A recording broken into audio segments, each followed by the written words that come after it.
भाई, ये पुराना कूलर कितने का दोगे? देख तो कबाड़ जैसा रहा है, पर लोहे का मजबूत लग रहा है। अरे साहब जी, ये तो बस यहाँ पड़ा है। अगर आपको पसंद है तो बस 500 रुपए दे दीजिए और ले जाइए। 500 रुपए? राशन तो ले ही लिया है, अभी भी काफी पैसे बचे हैं। इस तपती गर्मी में क्यों ना एक कूलर खरीद लो, राधा भी खुश हो जाएगी। ठीक है भाई, ये लो 500 रुपए। अब ये कूलर मेरा हुआ। राजू ने भारी मेहनत करके उस भारी लोहे के कूलर को अपने कंधों पर उठाया और पसीने में लथपथ होकर अपने घर की ओर चल दिया। उसे अंदाजा भी नहीं था कि वो घर कबाड़ नहीं, अपनी किस्मत लेकर जा रहा है। ओ जी, ये क्या आफत उठा लाए। घर में खाने को दाने नहीं हैं और आप ये सड़ा गला कबाड़ ढोकर ला रहे हैं। कहाँ से आए इसके पैसे? अरे राधा, शांत हो जाओ। ये देखो, मैं 10 दिन का राशन लाया हूँ और सेठ जी ने मुझे 10,000 रुपए का कर्ज भी दिया है। अब हमारे पास बहुत पैसे हैं। 10,000 रुपए का कर्ज और उस पर ये कूड़ा?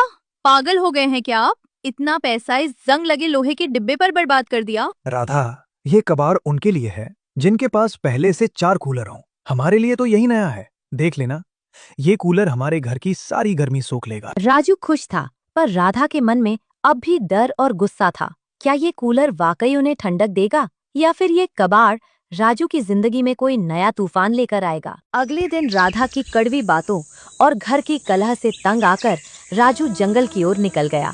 वो एक पुराने बरगद के पेड़ के नीचे बैठकर अपनी किस्मत पर रो रहा था। उसे समझ नहीं आ रहा था कि सेठ का कर्ज कैसे चुकाएगा और राधा का दिल कैसे जीतेगा। क्यों रो रहे हो बेटा? इस सुनसान जंगल में इतनी रात को अकेले क्यों बैठे हो? क्या दुख है तुम्हें? आप कौन है बाबा? और आपको कैसे पता कि मैं दुखी हूँ? शांत हो जाओ बेटा, मैं तुम्हारी तकलीफ देख पा रहा हूँ। तुमने हाल ही में सेठ धनराज से कर्ज लिया है ना? हाँ बाबा, पर आपको ये सब कैसे पता? क्या आप अंतर्यामी हैं? मुझे सब पता है राजू। तुमने उसी कर्ज के पैसों से कुछ राशन और एक पुराना कूलर खरीदा है। पर ध्यान से सुनो, वो जो कूलर तुम कबाड़ से घर लाए हो, वो कोई साधारण मशीन नहीं है। उस लोहे के ढांचे में एक जिन की आत्मा कैद है। जिन? हे भगवान! बाबा, मतलब भूत? मैं तो उसे घर ले आया हूँ। अब मेरी राधा का क्या होगा? डरो मत, वो एक नेक रूह है। पर असली खतरा वो कूलर नहीं, वो सेठ है। उसने धोखे से कोरे कागज पर तुम्हारा अंगूठा इसलिए लगवाया है ताकि 1 महीने बाद वो तुम्हारा घर हड़प सके। वो एक लालची इंसान है। क्या? तो बाबा, अब मैं क्या करूं?